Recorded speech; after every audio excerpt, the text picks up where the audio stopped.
Hello friends, welcome to our YouTube channel. 15 March 2021 के MCQs ready है। चलिए start करते हैं। First question, which of the following statement is और are correct? First, parliament is empowered to abolish residence as a condition to provide reservation in jobs. Second, Constitution prohibits reservation over 50% in any case in both public and private jobs. And the correct answer is A, one only. First is correct, second is incorrect. अब देखिए, parliament के पास ये power है कि वो residence as a condition for job reservation वो हटा सकते हैं। मतलब कि रेसिडेंस के बेसिस पे आप जॉब रिजर्वेशन नहीं दे सकते। ये कंडीशन कौन हटा सकता है? Parliament, under article 16(3) of the constitution. तो उसके लिए पार्लियामेंट ने एक सेपरेट एक्ट भी बनाया है और उस एक्ट के अंदर सभी स्टेट को ये डायरेक्शन दी गई है कि आप रेसिडेंस के बेसिस पे किसी को रिजर्वेशन नहीं दे सकते। लेकिन उसके अंदर कुछ स्टेट ऐसे हैं कि जिनको एक्सेप्शन के तौर पे रखा है, जैसे कि आंध्र प्रदेश है, मणिपुर है, हिमाचल प्रदेश है। तो इन सब स्टेट के अंदर अभी भी ये रेसिडेंस के बेसिस पे रिजर्वेशन दे सकते हैं। सेकंड जो है वो इनकरेक्ट है। अब कॉन्स्टिट्यूशन में कहीं भी ऐसा नहीं लिखा कि 50% ही रिजर्वेशन देना है, 50% से ज़्यादा नहीं देना है। ये 50% की लिमिट तो सुप्रीम कोर्ट ने दी थी under the Indira Sahni case in 1992। तो ये सेकंड स्टेटमेंट जो है वो गलत होगा। दूसरी चीज़ कि ये 50% रिजर्वेशन का जो मामला है, अगर हम आर्टिकल 16 को कंसीडर करते हैं तो वहाँ पे सिर्फ पब्लिक एम्प्लॉयमेंट लिखा है, प्राइवेट एम्प्लॉयमेंट नहीं लिखा। और रिसेंटली जो हरियाणा गवर्नमेंट के खिलाफ केस हुआ था, उन्होंने 75% रिजर्वेशन डिक्लेयर किया था। तो उनका स्टैंड यही था कि हमने प्राइवेट जॉब्स के अंदर रिजर्वेशन डिक्लेयर किया है और 16 में तो सिर्फ पब्लिक एम्प्लॉयमेंट लिखा है। तो ये सेकेंड स्टेटमेंट जो है वो गलत होगा। Answer is a, one only.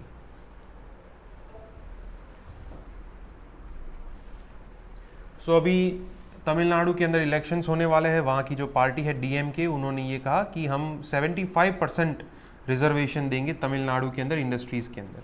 तो ये लोकल रिजर्वेशन का मामला जो है वो अभी सुप्रीम कोर्ट में चल रहा है। महाराष्ट्र, हरियाणा, आंध्र प्रदेश और ये तमिलनाडु, सब जगह में ये इश्यू जो है वो अभी चल रहा है। तो इसके बारे में सब चीज़ें आपको पता होनी चाहिए। Second question, which of the following country recently decided to ban burqa and shirt madrasas? Option A USA, option B France, option C Italy and option D Sri Lanka. And the correct answer is D, Sri Lanka. Sri Lanka के अंदर recently बुरखा पहनने के ऊपर प्रतिबंध लगाया गया और वहाँ पे ऑलमोस्ट 1000 जितने मदरसास जो है वो अभी बंद कर दिए जाएंगे। ऐसा वहाँ की गवर्नमेंट ने डिसीजन लिया है। तो ये कल के न्यूज़पेपर के फ्रंट पेज पे था। श्रीलंका टू बैन बुरखा shirt 1000 मदरसास। Third question, which of the following is और are a part of universal declaration of human rights? First, everyone has the right to an effective remedy by the competent national tribunals for acts violating the fundamental rights. Second, no one shall be subjected to arbitrary interference with his privacy. Third, everyone has the right to leave any country. And the correct answer is D, 1, 2, 3. ये तीनों सही है। So according to Article 8 of the Universal Declaration of Human Rights, उसके अंदर ये right दिया गया है कि हर एक के पास ये राइट होना चाहिए कि वो जिस कंट्री में रहता है उस कंट्री की जो कॉम्पिटेंट नेशनल ट्रिब्यूनल है, मतलब वहाँ की जो अदालत है, वहाँ पे अगर उसके फंडामेंटल राइट्स वायोलेट हुए हैं तो वो वहाँ पे जा सकता है उसको एनफोर्स कराने के लिए। What you have to do is to compare these rights with the provisions of Indian constitution. So similar provision is also there in our constitution according to article 32 of the constitution. हमारे article 32 में यही लिखा है, right to legal remedies, तो constitutional remedies. तो यहाँ पे fundamental rights अगर वायोलेट होते हैं तो हम सुप्रीम कोर्ट में डायरेक्टली जा सकते हैं अंडर दिस आर्टिकल। सेकेंड जो है वो भी करेक्ट है। It is correct according to article 12 of the universal declaration of human rights. उसमें ये लिखा है कि किसी की प्राइवेसी के अंदर कोई इंटरफियर नहीं करेगा। तो सिमिलर राइट इंडियन कॉन्स्टिट्यूशन में भी है, article 21 of the constitution. Recently supreme court ने ये कहा था पुट्टा स्वामी केस के अंदर कि right to privacy is a fundamental right. So second is also correct. Third जो है वो भी करेक्ट है, वो आर्टिकल 13 में है of the universal declaration of human rights कि right to freedom of movement and right to leave any country, किसी भी देश को आप छोड़ सकते हैं। अब हमारे यहाँ पे इसको दो पार्ट में हम डिवाइड करेंगे। Right to movement within the country, country के अंदर अगर आपको मूवमेंट करनी है तो it is protected by article 19 of the constitution, Indian constitution. And right to move outside the country and it is protected by article 21 of the constitution. So तीनों सही है, आंसर होगा डी 1, 2 एंड 3।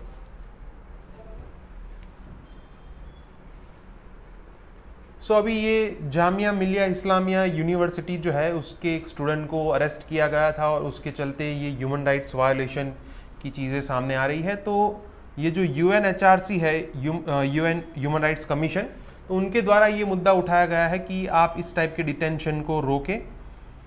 2020 में ये detention किया गया था, arbitrary detention जो है उसको रोकना चाहिए, ह्यूमन राइट्स वायलेशन हो रहा है। और ये कल के न्यूज़पेपर के फ्रंट पेज पे था और यहाँ पे बताया गया है कि ये it is against the universal declaration of human rights. तो ये सब राइट्स क्या है, ये सब चीज़ें आपको पता होनी चाहिए। पिछले 2-3 साल से UPSC प्रीलिम्स के अंदर यहाँ से क्वेश्चन उठा रहे हैं। Fourth question, which of the following statement is और are correct? First, bamboo can undergo germination under favorable conditions soon after seed fall. Second, the mass destruction of the bamboo groves by affecting the food chain may pose a threat to wildlife and ecology of the region. And the correct answer is C, both 1 and 2. दोनों statement सही है। Bamboo plant जो है it can undergo the germination process under the favourable conditions कि जब उसकी seed जो है वो गिर जाते हैं, सीड फॉल। फिर उसके बाद अगर ये बाम्बू ग्रोव्स जो है उसका मास डिस्ट्रक्शन होता है तो काफ़ी सारे हर्बीवॉर्स ऐसे हैं कि जो ये प्लांट्स के ऊपर डिपेंडेंट है, तो यहाँ से फूड चेन जो है वो ब्रेक हो जाएगी और इसकी वजह से उस पर्टिकुलर रीजन में वाइल्ड लाइफ एंड इकोलॉजी के ऊपर खतरा हो सकता है। So answer is C, both 1 and 2। अब ये दोनों स्टेटमेंट जो है, कल के न्यूज़पेपर में एक आर्टिकल था, वाइनाइड वाइल्ड लाइफ सेंचुरी जो है उसके अंदर अभी ये बाम्बू फ्लावरिंग जो है वो चल रहा है। तो इसकी वजह से क्या होगा कि वहाँ पे जो हर्बीवॉर्स है तो उनके माइग्रेशन के ऊपर इफ़ेक्ट आएगी, तो उसके चलते वहाँ पे ये वाइल्ड लाइफ थ्रेट जो है वो पैदा हो सकता है। तो ये पूरी चीज़ इस आर्टिकल में डिस्क्राइब की गई है, ये कल के न्यूज़पेपर में था। Fifth question, which of the following statement is or are correct? First, recently the Sri Lankan government was awarded by the United Nations for handling the Tamil minority issues peacefully. Second, Sri Lanka has sought currency swap facility with India. And the correct answer is B, second only. First जो है वो incorrect है। अब इनको कोई award नहीं दिया गया, वहाँ पे जो तमिल माइनॉरिटी के इश्यूज़ है वो अभी भी अनरिजॉल्व है, तो उसके और वहाँ पे ह्यूमन राइट्स वायोलेशंस भी हो रहे हैं, तो उसके चलते जो ह्यूमन राइट्स कमीशन है वहाँ पे अभी इसके ऊपर वोटिंग होने वाली है, इस रिजोल्यूशन के ऊपर कि श्रीलंका गवर्नमेंट जो है वो क्यों कोई स्टेप नहीं ले रहे हैं वहाँ पे ह्यूमन राइट्स वायोलेशन के लिए। तो उनको कोई अवार्ड नहीं मिला है, फर्स्ट इज इनकरेक्ट। सेकेंड जो है वो करेक्ट है, ऑलमोस्ट $1 बिलियन जितनी करेंसी स्वैप फैसिलिटी जो है इंडिया और श्रीलंका के बीच में रिसेंटली की गई थी। श्रीलंका को अपना फॉरेन रिजर्व बढ़ाना था इसलिए। So answer is B, second only. So अभी ये जिनीवा के अंदर वोटिंग होने वाला है श्रीलंका के ऊपर, जो रिजोल्यूशन चल रहा है उसके ऊपर। तो इसके चलते हमारे जो प्राइम मिनिस्टर है और वहाँ के प्राइम मिनिस्टर दोनों के बीच में ये बातचीत हुई, तो उसके ऊपर ये आर्टिकल कल के न्यूज़पेपर में था।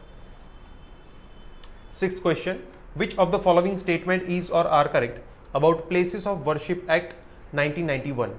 First, it allows conversion of a place from one religion to another religion if it is proved legitimate by the Supreme Court. Second, it imposes a positive obligation on the state to maintain the religious character of every place of worship. And the correct answer is B second only, first जो है वो incorrect. अब देखिए ये जो places of worship act है उसका main intention क्या था? जब बाबरी मस्जिद डिमोलिश हुई तो उससे पहले ही एक्ट बनाया गया। सुप्रीम कोर्ट ने इसके अंदर ये कहा था कि स्टेट मतलब कि जो गवर्नमेंट है उनको जो भी प्लेसेस ऑफ वर्शिप मतलब ऐसी कोई भी रिलीजियस प्लेस है उसका जो कैरेक्टर है वो बदलना नहीं चाहिए। सो मतलब क्या हुआ कि it bans the conversion of any place from one religion to another religion if it is proved, ये चीज गलत है कि ये जो है वो प्रोहिबिशन लगाता है उसके ऊपर कि किसी भी रिलीजियस प्लेस जो है उसका कैरेक्टरिस्टिक चेंज नहीं होना चाहिए।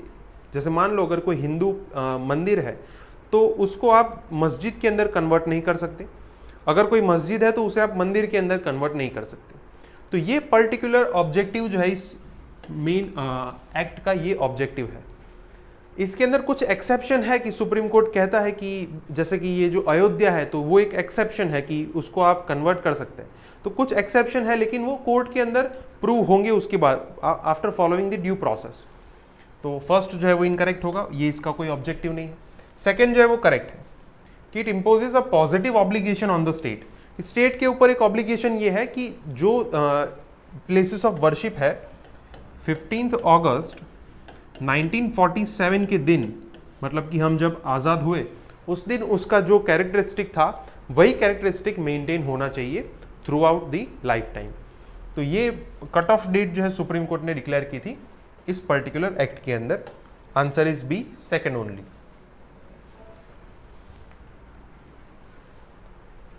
सो अभी ये जो कट ऑफ डेट है उसको चलते ये CPIM पार्टी जो है उन्होंने ये मुद्दा उठाया सुप्रीम कोर्ट के अंदर कि क्यों हम ये 15 अगस्त से पहले जो कैरेक्टरिस्टिक है वो चेंज क्यों नहीं कर सकते, उसके ऊपर ये इश्यू चल रहा है। तो फिर से ये एक्ट जो है वो न्यूज़ में है। 7th question, which of the following statement is और are correct? First, exposure to ambient air pollutants contribute to the spread and virulence of SARS-CoV-2 infections. Second, closed indoor spaces provide ideal environments for viral transmission due to lack of ventilation. And the correct answer is C, both 1 and 2. ये दोनों statement correct है। अब देखिए ambient air pollutants की अगर हम बात करें, यहाँ पहले स्टेटमेंट में क्या लिखा है कि ये जो एम्बियंट एयर पॉल्यूटेंट्स है उसकी वजह से ये SARS-CoV-2 मतलब कि अभी हम जिसे कोविड-19 कहते हैं, severe acute respiratory syndrome corona virus 2, तो उसका इन्फेक्शन तेजी से बढ़ता है, स्प्रेड होता है। तो ये करेक्ट है।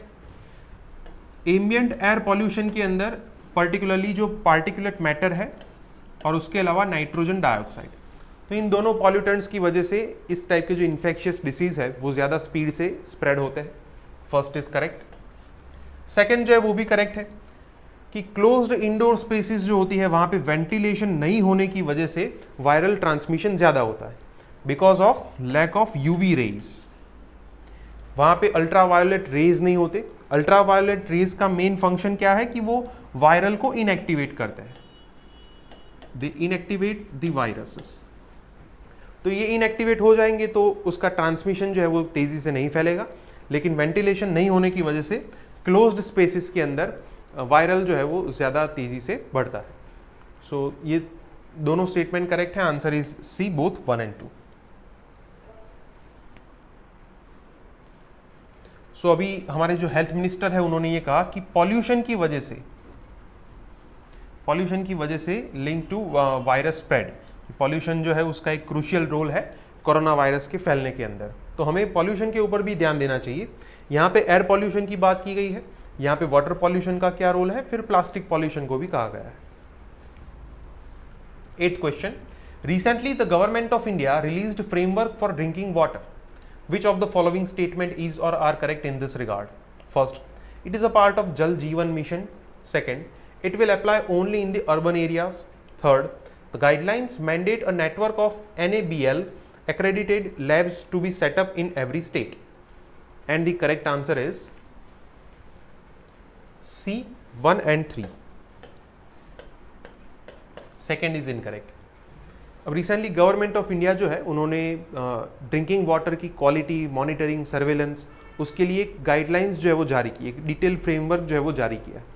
So it is a part of Jal Jeevan mission. जैसे बजट के अंदर आपको पता है कि जल जीवन मिशन पहले सिर्फ रूरल एरिया के था, बजट के बाद इसे अर्बन एरिया के लिए भी डिक्लेयर किया गया। So it is a part of Jal Jeevan mission. अब ये जल जीवन मिशन के अंदर है तो ये दोनों एरिया के ऊपर लागू होगा, रूरल एंड अर्बन दोनों एरिया में लागू होगा। और यहाँ पे गाइडलाइंस के अंदर ये लिखा है कि NABL मतलब कि national accreditation board for lab and calibration and labs.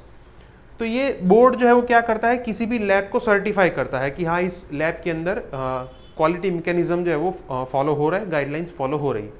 तो इस बोर्ड के द्वारा जिस लैब्स को सर्टिफाई किया गया है ऐसी लैब्स हर एक स्टेट के अंदर बनेगी और वहाँ पे ये जो ड्रिंकिंग वाटर है उसकी क्वालिटी चेक होगी, अर्बन एंड रूरल दोनों एरिया के अंदर। ब्लॉक लेवल तक ये लैब्स जो है वो होनी चाहिए, मतलब कि यहाँ पे रूरल एरिया भी इन्वॉल्व है और अर्बन एरिया भी इन्वॉल्व है, पंचायती लेवल पे भी ये चीज़ इंप्लीमेंट होगी।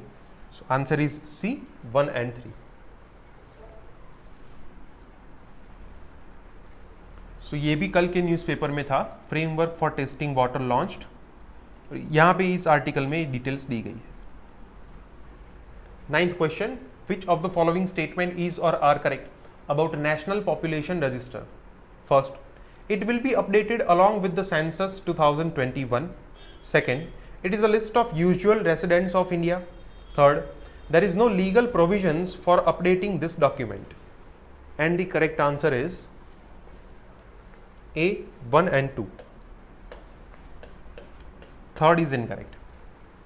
NPR जो है उसको सेंसस 2021 का जो हाउस लिस्टिंग फेज होगा उसके अंदर अपडेट किया जाएगा। सो ये NPR है क्या? So it is a document of usual resident. अब यहाँ पे यूजुअल रेसिडेंट किसे कहेंगे? तो जो पिछले 6 महीने से इंडिया के अंदर रह रहे हैं या फिर अगले 6 महीने तक इंडिया में रहने वाले हैं, तो ऐसे लोगों को क्या कहेंगे? Usual resident. तो उनका सिर्फ ये एक डॉक्यूमेंट है। अब इसका लीगल प्रोविजन है, it is made and it is updated under the Citizenship Act 1955 और इसके रिगार्डिंग जो 2003 के अंदर रूल्स बनाए गए थे ये दोनों को ध्यान में रखते हुए इसे अपडेट किया जाए। थर्ड स्टेटमेंट में क्या लिखा है कि there is no legal provision, इसलिए ये थर्ड स्टेटमेंट गलत है। Answer is A 1 only, sorry 1 and 2। So अभी होम मिनिस्ट्री ने ये कहा है कि NPR डिटेल्स जो है वो आप ऑनलाइन भी अपडेट कर पाएंगे। इसके अंदर कोई बायोमेट्रिक डेटा नहीं लिया जाएगा, कोई डॉक्यूमेंट नहीं लिया जाएगा, तो इसको ऑनलाइन आप फिलअप कर सकते हैं। तो ये आज के न्यूज़पेपर के फ्रंट पेज पे है। 10th question, which of the following statement is और are correct about Aravalli Hills? First, they act as a barrier between fertile plains and sandy desert. Second, they are rich in biodiversity. Third, they function as a groundwater recharge zone for the regions around. And the correct answer is D 1, 2 and 3। तीनों statement correct है। देखिए इस map में आप यहाँ पे देख सकते हैं कि ये अरवल्ली हिल्स है, यहाँ पे अरवल्ली हिल्स है। तो एक तरफ है थार डेजर्ट और दूसरी तरफ यहाँ पे फर्टाइल प्लेन्स है, तो ये दोनों के बीच में बैरियर की तरह काम करता है। ये डेजर्ट जो है वो यहाँ से आगे एक्सटेंड ना हो और ये प्लेन्स वैसे ही रहे, तो ये बैरियर की तरह काम करता है अरवल्ली हिल्स। तो फर्स्ट स्टेटमेंट जो है वो करेक्ट होगा। सेकेंड जो है वो भी करेक्ट है, it is rich in biodiversity. यहाँ पे फ्लोरा एंड फौना दोनों टाइप की बायोडाइवर्सिटी देखने को मिलती है, प्लस ट्री कवर भी ज़्यादा है। अब ट्री कवर अगर ज़्यादा है तो इसका बेनिफिट क्या होगा कि वहाँ पे ग्राउंड वाटर जो है वो ईजिली आप एब्जॉर्ब कर पाएंगे, मतलब कि it functions as a ground water recharge zone for the regions around. तो तीनों स्टेटमेंट करेक्ट है। Answer is D 1, 2 and 3।